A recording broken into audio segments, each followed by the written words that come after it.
I wanted to title it something else, Let's Get Real, or let's do something like that, but this ain't normal seems to be me. It seems to be the correct title for how I would word it.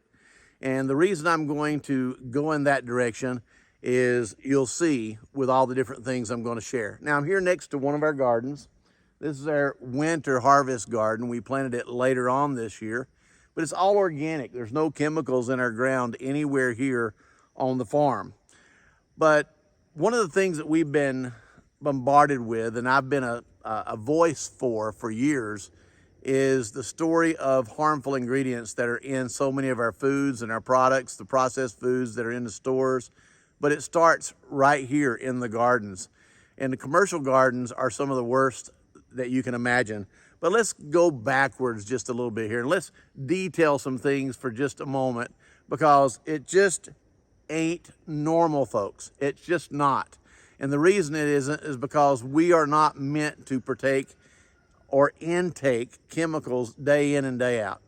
Everything seems to be artificial now. You all heard the news recently about artificial meats that have been approved by the FDA. Can you believe that? I can, because already we have artificial, not only meat, but artificial sweeteners, artificial colors, artificial flavors, artificial fats. That's been a bad one for a long time. I couldn't imagine them not having artificial meat if they already have artificial fats. They've been having artificial fats for decades. Artificial creamers, I can go right on down the list. But let's talk about not just the artificial things that they're trying to push on us. Let's ask ourselves why. And we have to look into other ideals and philosophies that they go off of. It has to do with profits for the big corporations, and it has to do with them controlling your food supply. Because the more they can control your food, and the more they can control you by controlling your food, then they have total control. And who are they? We're not going to get into that. We're not going to be touching on that, because I don't want a lot of debate here, and I don't want our YouTube channel to be checked as a controversial channel. But yet at the same time, I want to get the word out. Let's consider this. When you buy food in the stores, they have been grown, even if they have the non-GMO label. The non-GMO label does not protect you from chemicals. It may be non-GMO seeds that were planted. It may be grown as a non-GMO, non-genetically modified organism. It might be raised generation after generation as a non-GMO seed or plant that hasn't been modified, its DNA hasn't been changed. Yes, it might be non-GMO, and that might be something that's very sincere to you, that you're looking for that non-GMO. That is not so much of the issue to me as looking for that label that says certified organic. But even the certified organic labels now are being infiltrated by the new approvals that we see now of a company that someone that everyone knows his name, I'm not going to get into that either, has now had FDA approve the spraying of organic foods, and it still be called organic, with a non-organic, a toxic coating that is placed on your foods to help them last longer in the grocery store if they're organic. In other words, this is a non-organic, not safe, something you need to wash off your food before you eat it. We don't know how much that is infiltrating through the skins of your food before it gets deeper and deeper into that food. I don't know if you could even wash it off completely. But the FDA has approved this because it helps that food last longer in the grocery stores if it's labeled organic. Now, if it's labeled organic, that's great. I always look for certified organic. I mainly look for my own garden. This is my grocery store right here. And so when I look at my grocery store, I know how it's grown. I know what is in this dirt. I know what's not in this dirt. I know the seeds are non-GMO. I know that I'm growing it organically. And I know that when I eat something here, I don't have to wash it off before I eat it. It's clean. It's pure. But when you go to the store and you're buying non-GMO, it does not mean that that soil and that plant and that process of that farmer's practices of growing that non-GMO corn or that non-GMO beans or peas or carrots or tomatoes or potatoes or whatever it may be hasn't been sprayed with insecticides or pesticides, or has not been, the ground has not been fertilized with chemical fertilization and toxic chemicals been sprayed throughout those crops. That non-GMO only refers to the fact that those seeds are non-GMO that were used, which means those seeds have not been modified. And let me give you a little history on the non-GMO. The non-GMO means that those seeds have not been modified to the point to where they're immune or tolerant to the sprays that many farmers use today, especially glyphosate. Glyphosate is a very dangerous chemical that's allowed to be used on crops. It kills the broadleaf plants and it allows other plants to live, but they have grown some broadleaf plants, which are your vegetables today, that have been bred and been engineered to be able to be tolerant to the glyphosate and other types of chemical insecticides and weed control. And because of that, when they spray those sprays on those harvests, on those giant fields of vegetables, it doesn't kill those vegetables, but it kills the other plants that are growing around it.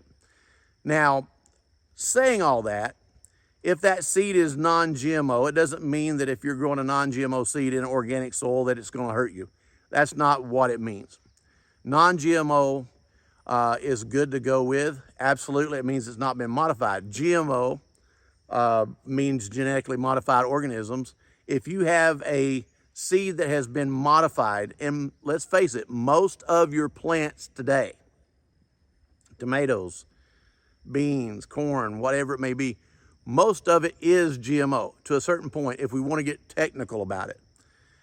And what that means is it has been bred in hybrid forms to be able to produce a larger vegetable or a much more heavier production per acre. That is not necessarily a bad thing. So the non-GMO or the GMO is not so much of the issue for me when I'm looking at labels. When I'm looking at labels, I'm looking for certified organic. But I'm still worried right now because of the new rulings that says that this certain spray is now approved to be sprayed on your organic vegetables when they've been harvested to make them last longer in the grocery stores. But let's get a little deeper here. And yes, I have notes, so I'm talking to you here. We have processed everything, right? Processed milks. People have health issues because of all this processed foods, all these processed foods that people are partaking of.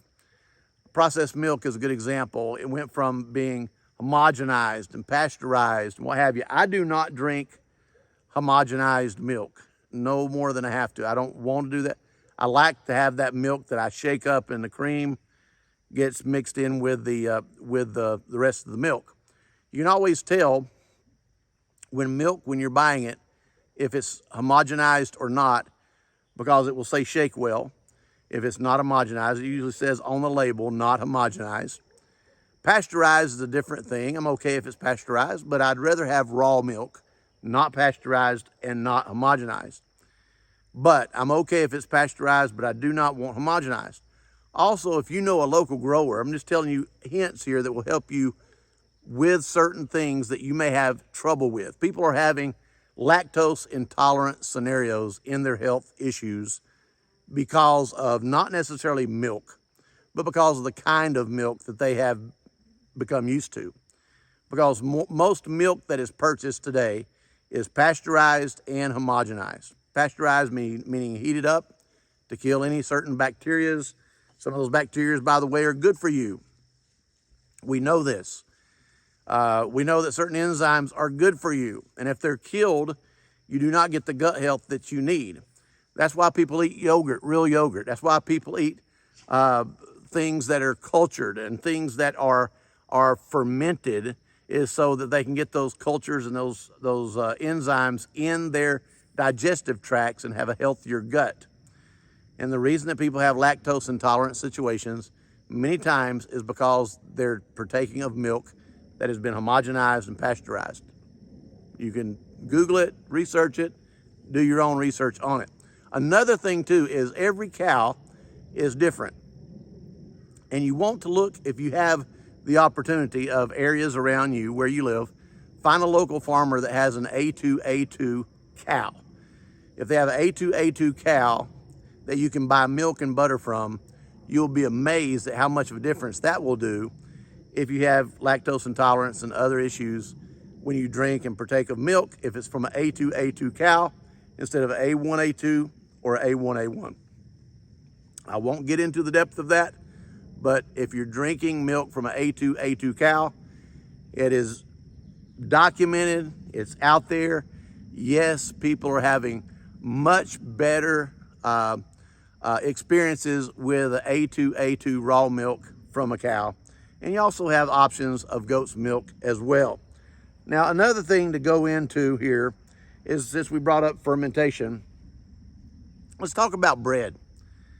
You see, the Industrial Revolution changed everything. It happened way back in the 1800s, all the way up into the 1900s.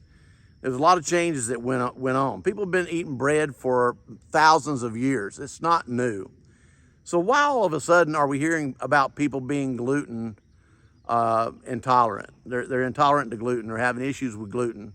They're having issues with wheat. They're having issues with barley. They're having issues with other types of grains. Well, our grains are just not the same. Years ago, our grains used to grow really tall.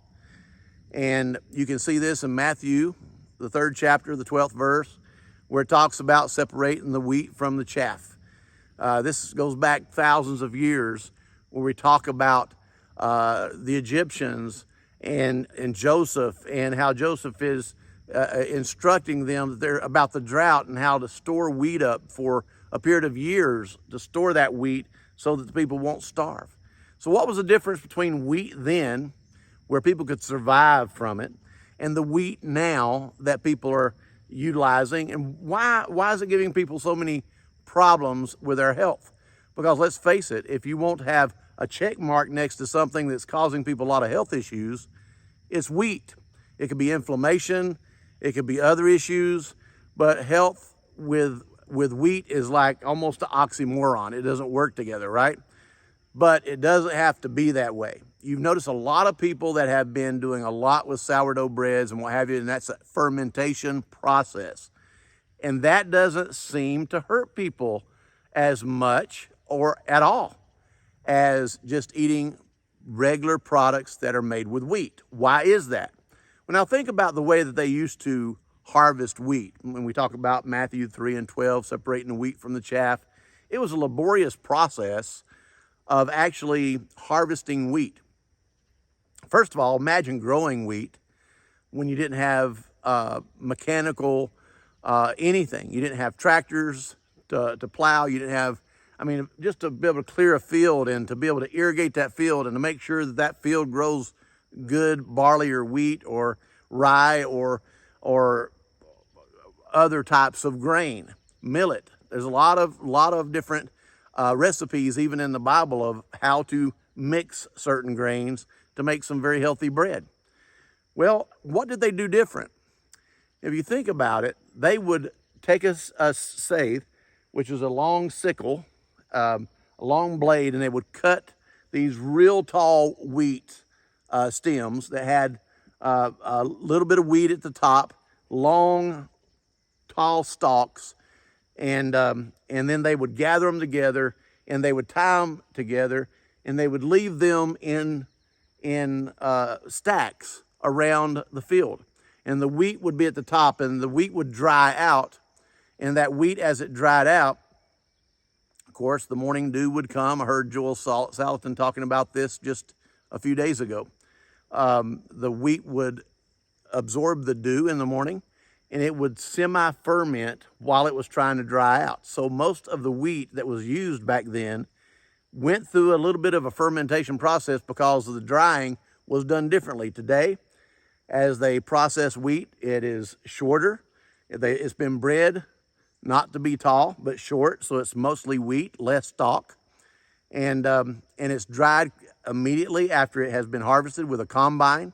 The combine collects the wheat, it cuts it, and it separates the chaff from the wheat. The chaff is like the shell of a nut around the wheat grain. It's just a coating around the grain, and that goes away during this combine, this large machine going through the fields, cutting that grain and separating the chaff from the wheat. And then it goes to a processing plant to where it is heated up.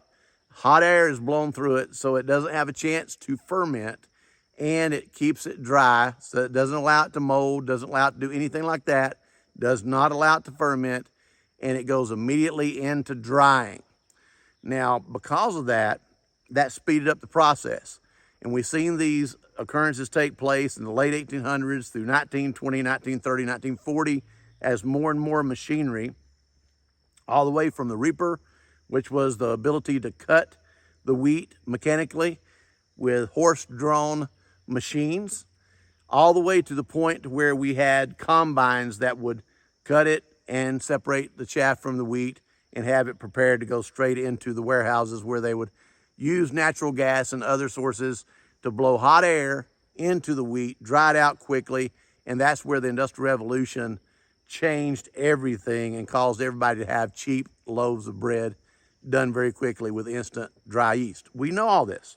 Now, I don't want to go too deep into this, but we're living in a push button, let me have it quick now world. We all know that is not the healthiest way that we should be going into. It just ain't normal. Let's get real, folks. If we really want to change things, we have to make certain things just a little bit harder to do. And I challenge you to adjust your pattern, adjust things that are going on. Don't give in to everything that is being presented to you. Artificial meat, artificial butter, artificial grease, artificial flavoring, artificial colors, artificial everything that you can imagine when you go in and out of those stores, and all the preservatives and the chemicals that you are taking in day after day after day. There is no wonder that certain degenerative diseases that are perpetrated on society through the chemicals that we are intaking, such as cancer, diabetes, and others. I mean, it's amazing what health issues are part of this process. And we don't seem to make a big deal about it. We want to make a big deal about other things, but we don't want to talk about things that we can fix. And we can fix these things. And we can be part of that fix. We can all be part of this mission together to change the way we do things, change the way our family eats.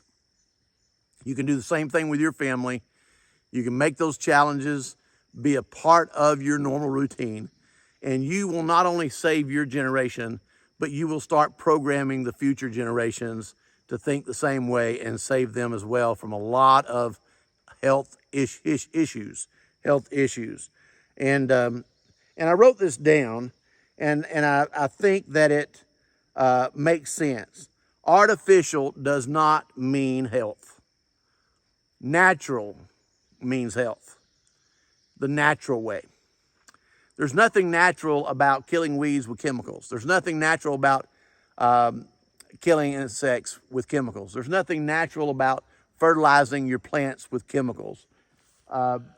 This right here, if you can see this behind me, you'll see dark clumps in there. That's manure and compost that is mixed in. And yes, there's some weeds because there's no chemicals in there killing the weeds, and we have some extra work that we have to go through to pull the weeds. And we're going to do that at least once a week. We're going to go in and pull the weeds. But we have healthy plants growing in our garden, and we know that when they produce, we can pull that cucumber, or we can pull that tomato, or we can pull that whatever that's growing in our garden, and we can take a bite out of it without having to tell the kids, hey, wash that off before you eat it. Have you ever said that? I know I have. When I grew up, we didn't grow up anti-chemical on the farm that I grew up on. And I remember we used 7 Dust a lot for the bugs and we used other chemicals around the farm. And that wasn't good. We had our arms elbow deep into chemicals and poisons around the farm, and we had a very large farm. And in my mind, I'm thinking, when I first started studying this and started studying all the different things that we put on our body, whether it's anything from our shampoo to our soaps to our lotions to whatever it may be, no matter what you use on your body, the chemicals that you expose yourself to, it's amazing what it will do if you get away from those, even if you're not taking them in your mouth, even if you just put them on your body. It's amazing how much better you'll start feeling if you'll just start living healthier and get away from the artificial things in this world. We're exposed.